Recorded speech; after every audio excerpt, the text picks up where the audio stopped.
एक पात्र में जल और दूध ले लीजिए, शुक्रवार का दिन।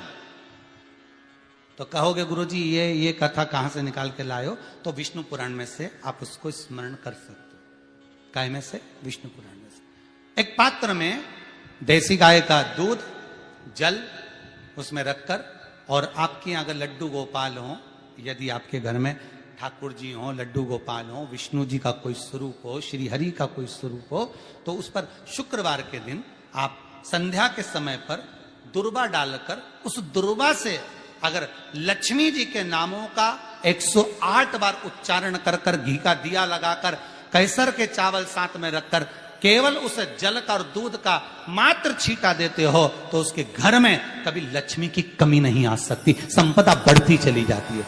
108 बार लक्ष्मी के नाम का मात्र उच्चारण कर लेने पर, भगवान विष्णु के चरणारविंद पर, भगवान विष्णु के चरणों पर केवल उस दुर्वा का, जल का, दूध का सींचन कर देने से भी लक्ष्मी की वृद्धि होती,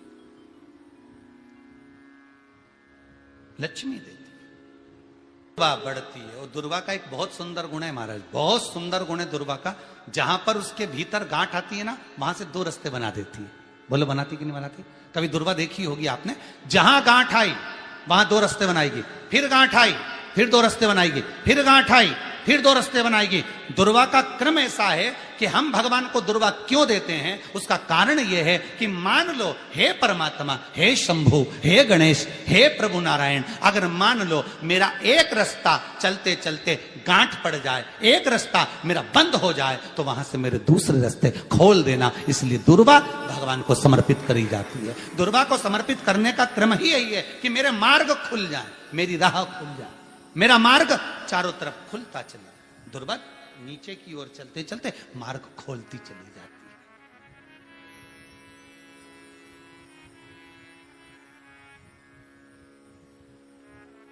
अमृत है ये, इसलिए नष्ट नहीं होती। तोड़ के रख लेना, प्रैक्टिकल करके जरूर देखना, सियोर वाला महाराज कहीं झूठ तो नहीं बोल रही है। तोड़ कर रखो दुर्वा को, बोरी में भर कर रखो। 4 साल, 6 महीने, 8 महीने बाद सूख जाए, बेकार हो जाए, उसके बाद भी उसको खेत में, बगीचे में कहीं ले जाकर पटक देना, 8-15 दिन पानी देना। देखो फिर वापस वही हरि की हरि होना, वही कहीं ना कहीं से स्फुटित होते, फिर आगे बढ़ना चालू कर देगी। उसका तत्व है अमृत, वो अमर है, मरती नहीं, फिर चालू हो जाती। शिव कहते हैं यही अमरता है, यही अमरता है कि दुख आया तो मरने की नहीं सोचना है। तकलीफ आई, कष्ट आया, रोग आया, बीमारी आई, थोड़ा सा तकलीफ आ गई, थोड़ी बीमारी आ गई, थोड़ा दुख आ गया, तो ये मत सोचना मैं मरना है। नहीं नहीं नहीं, अभी तो और जीना है।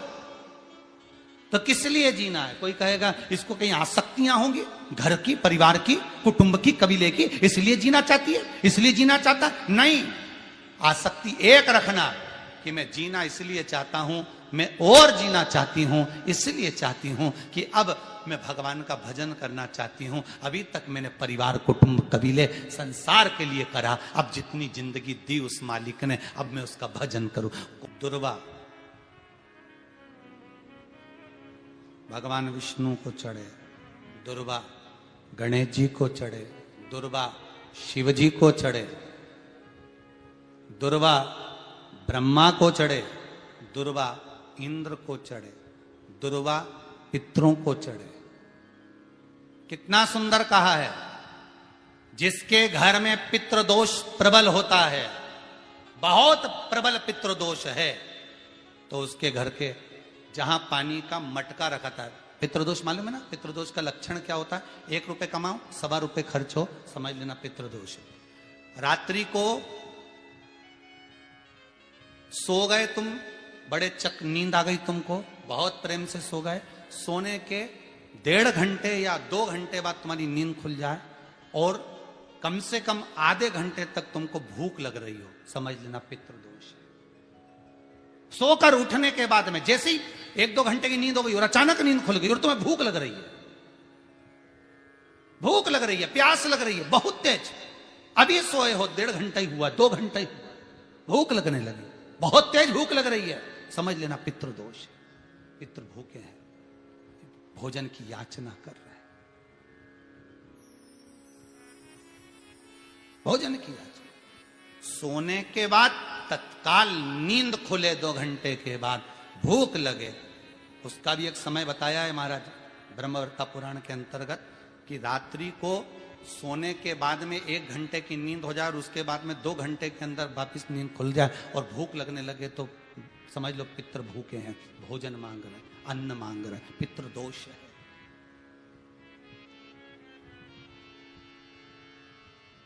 पितृदोष का कुछ कुछ वर्णन किया गया है। घर में एक पात्र के चक्कर में, एक बेडशीट के चक्कर में, एक सामान के चक्कर में विवाद हो रहा है तो समझ लो पितृदोष है। 1 रुपया कमाया, सवा खर्च हो रहा है, पितृदोष है। घर में एक बीमार, दूसरा फिर बीमार हो गया, तीसरा फिर बीमार हो गया, एक ठीक हुआ, एक बीमार हुआ, पितृदोष है। पितृदोष का भाव, तो उसके लिए करना क्या है? शिव महापुराण की कथा कहती है, सुंदर गणेश जी का चरित्र वर्णन करता है, स्कंद पुराण कहती है, विष्णु पुराण कहती है कि दुर्वा 21 दुर्वा की गांठ बनाकर, 7 गांठ 21 दुर्वा की बनाकर जो अपने पितरों का मटका मतलब परिंडा, हंडा जो भी पानी का भरते हो, उसके नजदीक में मात्र एक कटोरी में चावल रखकर उसमें अगर दुर्वा रख देता है तो मात्र 5 या 7 दिन में पितृदोष समाप्त होना प्रारंभ हो जाता है। उसके घर में लक्ष्मी की वृद्धि होने लगती है, सुख शांति अपने आप आने लगती है, उसका क्लेश समाप्त हो जाता है। दुर्वा में वो गुण है जो पितृ भी उसका भाग अमृत तत्व प्राप्त करना चाहते, अमृत देना चाहते। और सरल भाषा में समझिए, जिसकी फैक्ट्री नहीं चल रही हो, फैक्ट्री में बार बार कुछ तकलीफ आ रही हो, गाड़ियां नहीं चल रही हो, 4 व्हीलर गाड़ियां ले रखी हैं, कभी ट्रक गड़बड़ हो रहा है, कभी ट्रक में ये हो रहा है, कभी गाड़ी में ये हो रहा है, कभी बस में ये हो रहा है, बस एक काम करना है, दुर्वा का थोड़ा सा भाग लेकर पानी के लोटे में उसको डालकर 5 अक्षत के दाने उसको पटक कर उस गाड़ी के अंदर उस कलश को रख दो, बस आधे घंटे के लिए, और उस पानी को चक्के के चारों तरफ डालते डालते जाइए दुर्वा के साथ में, तकलीफ नहीं देगा। फैक्ट्री का भी यही प्रमाण है। दुर्वा में वो अमृत तत्व छुपा है जिसका सुख आनंद दे जाता है, आनंद। शिव पुराण कह रही है महाराज, दुर्वा का एक नाम और है, उसका नाम है अमृत जन्मा। क्या नाम है? अमृत जन्मा। दुर्वा का एक नाम और है। मारवाड़ी लोग इसको ध्रुवी बोलते हैं, ध्रुव बोलते हैं। दुर्वा का वो सुख, शंकर भगवान गौ माता दूध की धार लगाती है, इसलिए दुर्वा का दूध से बड़ा मिलन है, बड़ा आनंद है, बड़ा सुख है।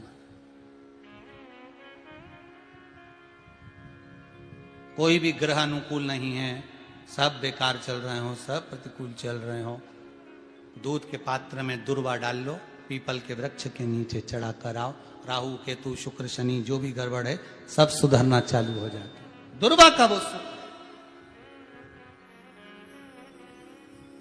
जिस नदी में स्नान करो, तीर्थ में जाकर, उस नदी के पास में कोई बगीचा लगा हो, वहां की दुर्वा को तोड़कर स्नान करते समय नदी में मात्र विसर्जन कर देने पर पितरों को पिंड पहुंच जाता है। मात्र उस दुर्वा का विसर्जन कर देने पर पितरों को पिंड का भाग मिल जाता है। अभी ना तो तुम्हारे पास में आटा है, ना तुम्हारे पास में चावल है, ना तुम्हारे पास में पिंड है, ना कोई तुम्हें संकल्प छुड़ा रहा है, ना कोई तुम्हारे पास में वस्तु है, उसके बाद भी पितरों को भाग मिल रहा है। काय से? केवल एक दुर्वा के तत्व से। स्नान करने से पहले पवित्र नदी में, गंगा यमुना नर्मदा सरयू आदि किसी पवित्र नदी में आप स्नान कर रहे हो, वहां के बगीचे में घूमकर आप जाते तो हो, पैदल ही नहाने जाते हो, तो घाट के आसपास में कोई बगीचा, वहां की दुर्वा तोड़ ली, एक दुर्वा नहाने से पहले अपने पूर्वजों पितरों के नाम से नदी में छोड़ दी। फूल तो छोड़ते ही हो, दिया भी छोड़ते हो, बस एक ही चीज नहीं छोड़ते, वो दुर्वा, और वो ही काम की,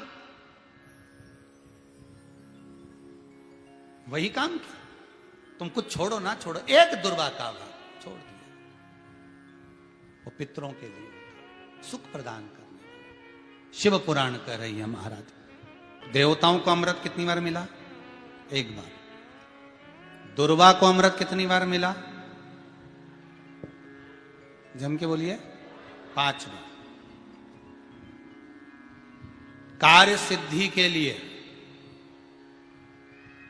5 दुर्वा गणेश जी को चढ़ाई जाती है, आज भी नियम।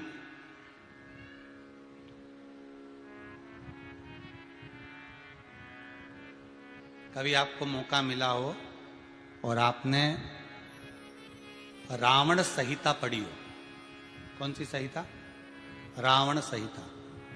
क्योंकि रावण शिव का उपासक था, भजन करने वाला था। शिव तांडव स्तोत्र आज भी लोग रावण का एक आनंद में पढ़ते। तो शिव का उपासक है रावण, शंकर का उपासक। विद्वान भी था, ज्ञानवान भी था। वो तो देवता के हाथ से मरना था उसको, इसलिए उसने मांगा ही यही था। जो मांगा वो मिला।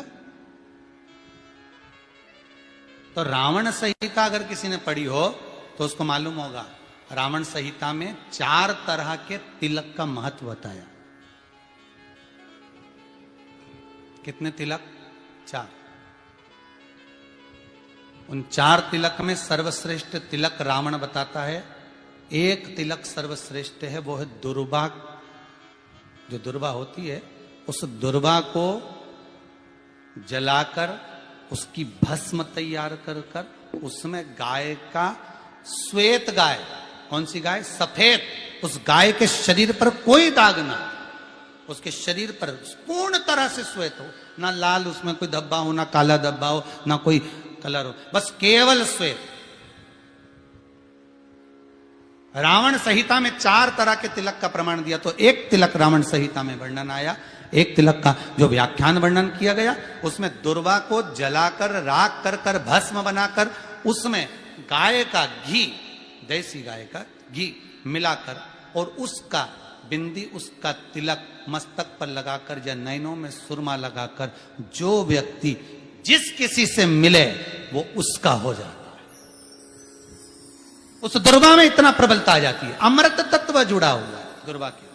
रावण संहिता में 4 तिलक बताएं, उसमें से सबसे 4 तिलक में अलग अलग, एक बेलपत्री की जड़ का तिलक है, एक आंकड़े की जड़ का तिलक है। रावण संहिता में 4 तिलकों का वर्णन है, उसमें मुख्य है सबसे ज्यादा।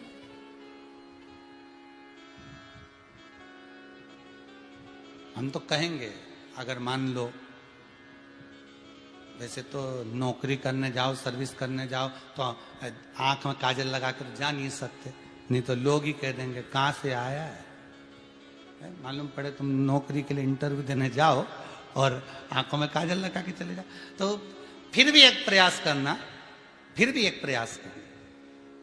उस दुर्वा का जो काजल बनाओ, मूछे हो, दाढ़ी हो, कहीं कहीं पर भी उसकी एक बिंदी लगाकर चले जाओ, वो असर करेगी और आपको वो जॉब मिल ही जाएगा, ये पक्का है। उसमें आकर्षण होता है। दुर्वा आकर्षण का केंद्र करती है। आपको कभी आपके नयनों में दर्द हो रहा हो, जलन हो रही हो, तो आप दुर्वा, हरी भरी जहां दुर्वा हो वहां थोड़ी देर चलने का प्रयास करिएगा, आपके नेत्रों का विकार समाप्त हो जाएगा। दुर्वा में वो सुख है, वो अमृत छुपा हुआ, और एक बार का अमृत नहीं, 5 बार का अमृत दुर्वा के अंदर।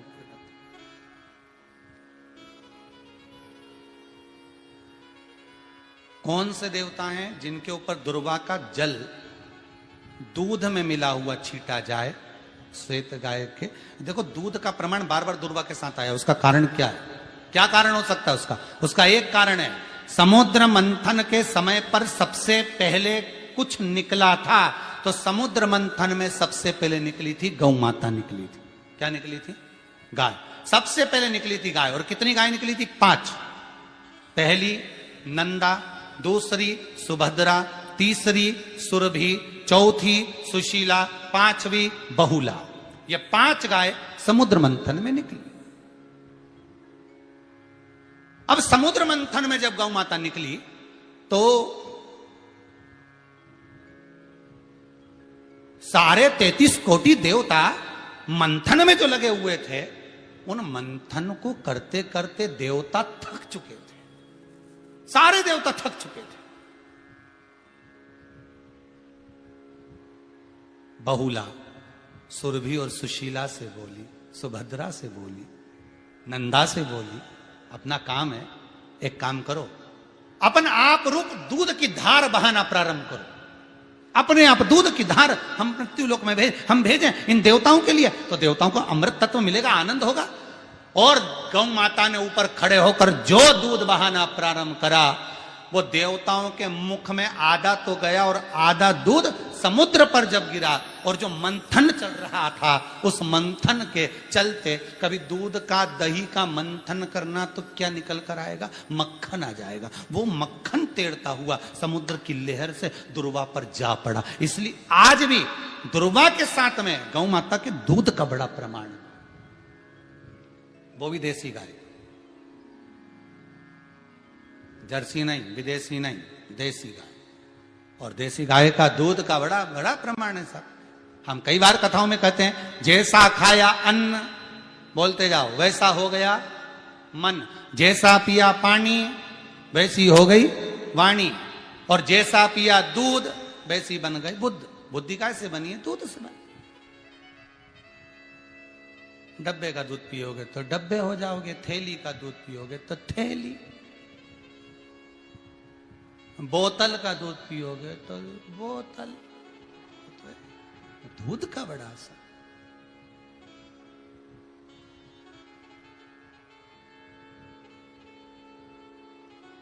गौ माता के दूध का पान। कहा, एक पात्र में जल और दूध ले लीजिए, शुक्रवार का दिन। तो कहोगे गुरुजी ये कथा कहां से निकाल के लाए हो? तो विष्णु पुराण में से आप उसको स्मरण कर सकते हो। काय में से? विष्णु पुराण में से। एक पात्र में देसी गाय का दूध, जल उसमें रखकर, और आपके अगर लड्डू गोपाल हो, यदि आपके घर में ठाकुर जी हो, लड्डू गोपाल हो, विष्णु जी का कोई स्वरूप हो, श्री हरि का कोई स्वरूप हो, तो उस पर शुक्रवार के दिन आप संध्या के समय पर दुर्वा डालकर, उस दुर्वा से अगर लक्ष्मी जी के नामों का 108 बार उच्चारण कर कर, घी का दिया लगाकर, कैसर के चावल साथ में रखकर, केवल उस जल का और दूध का मात्र छींटा देते हो, तो उसके घर में कभी लक्ष्मी की कमी नहीं आ सकती, संपदा बढ़ती चली जाती है। 108 बार लक्ष्मी के नाम का मात्र उच्चारण कर लेने पर, भगवान विष्णु के चरणारविंद पर, भगवान विष्णु के चरणों पर केवल उस दुर्वा का, जल का, दूध का सींचन कर देने से भी लक्ष्मी की वृद्धि होती, लक्ष्मी देती।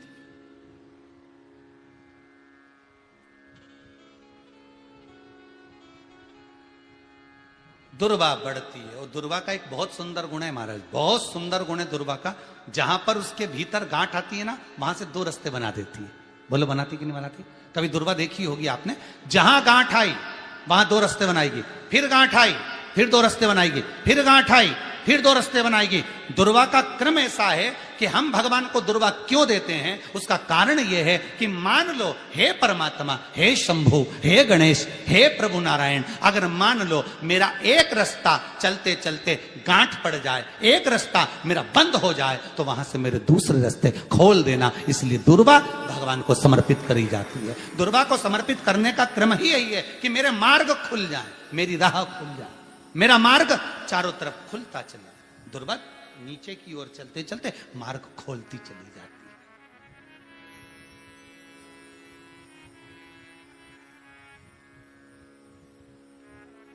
अमृत है ये, इसलिए नष्ट नहीं होती। तोड़ के रख लेना, प्रैक्टिकल करके जरूर देखना, सियोर वाला महाराज कहीं झूठ तो नहीं बोल रही है। तोड़ कर रखो दुर्वा को, बोरी में भर कर रखो। 4 साल, 6 महीने, 8 महीने बाद सूख जाए, बेकार हो जाए, उसके बाद भी उसको खेत में, बगीचे में कहीं ले जाकर पटक देना, 8-15 दिन पानी देना। देखो फिर वापस वही हरि की हरि होना, वही कहीं ना कहीं से स्फुटित होते, फिर आगे बढ़ना चालू कर देगी। उसका तत्व है अमृत, वो अमर है, मरती नहीं, फिर चालू हो जाती। शिव कहते हैं यही अमरता है, यही अमरता है कि दुख आया तो मरने की नहीं सोचना है। तकलीफ आई, कष्ट आया, रोग आया, बीमारी आई, थोड़ा सा तकलीफ आ गई, थोड़ी बीमारी आ गई, थोड़ा दुख आ गया, तो ये मत सोचना मैं मरना है। नहीं नहीं नहीं, अभी तो और जीना है। आया दरवाजे तक रोग, आया दरवाजे तक बीमारी, आया दुख दरवाजे तक, दुख क्यों ना आएगा? हमारे पूर्व का कर्म है तो दुख तो मिलना ही है। कोई महाराज जी तुमसे कह दे कि तुम्हें दुख ही नहीं आएगा, मैं बैठा हूं, तो महाराज जी से कहते ना तुम्हारे चरण कहां, मैं बता दो, क्योंकि दुख तो आएगा। जैसी करनी वैसी है, कर नहीं। जो पूर्व में कर कर आए हो, भले आज तुम किसी को दुख नहीं दे रहे, भले आज तुम किसी को तकलीफ नहीं दे रहे, पर पूर्व का कर कर आए हो वो तो भोगना पड़ेगा। दो कारणों से मनुष्य का शरीर मिलता है, एक कर्म का भोग भोगने के लिए, दूसरा भगवान का भजन करने के लिए। भजन भी करो और दुख भी भोगो। जो मिला है किस्मत में, बड़े प्रेम से मिला, ना जाने क्यों मिला इतना दुख, उसका कारण होगा। वो कारण को ढूंढना बाद में, अपने को ढूंढने की जरूरत भी क्या, अपन तो भजन करो, भजन करोगे तो दुख कटेगा। मंदिर जाने से दुख नहीं कट रहा। दुख कैसे कट रहा है? मंत्र जपने से, नाम जपने से, राम कहने से, कृष्ण कहने से, शिव कहने से, भवानी कहने से। मंत्र जितना जपोगे उतना दुख कटता चले जाएगा, उतना दुख कटेगा।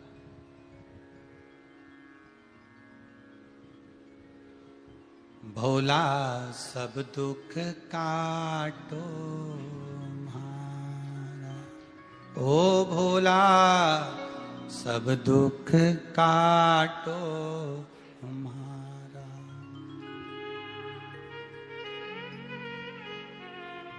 शिव शंकर जपूं तेरी माला, भोला। जैसे व्यक्ति का कोई काम नहीं हो रहा हो, बहुत दिन से लगे, बहुत समय से लगे, ये काम हो ही नहीं रहा, तो शंकर जी का नाम को उल्टा कर कर जपना चालू कर दो। नमः शिवाय ओम।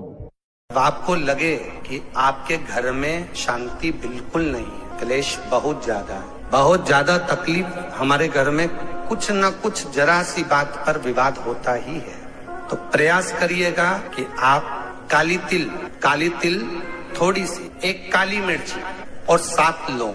क्या क्या तिल चीजें हैं? काली तिल, काली मिर्ची, 7 लौंग। केवल ये हथेली में रखकर अपना नाम और गोत्र बोलकर अपने दरवाजे से बाहर निकलकर किसी भी शंकर के मंदिर को समर्पित करिए। शिव पे नहीं चढ़ाने दें तो शंकर की चौखट पर रखें। महाराज, घर में कभी क्लेश नहीं होगा, बिल्कुल शांति, सहजता, प्रेम आपस।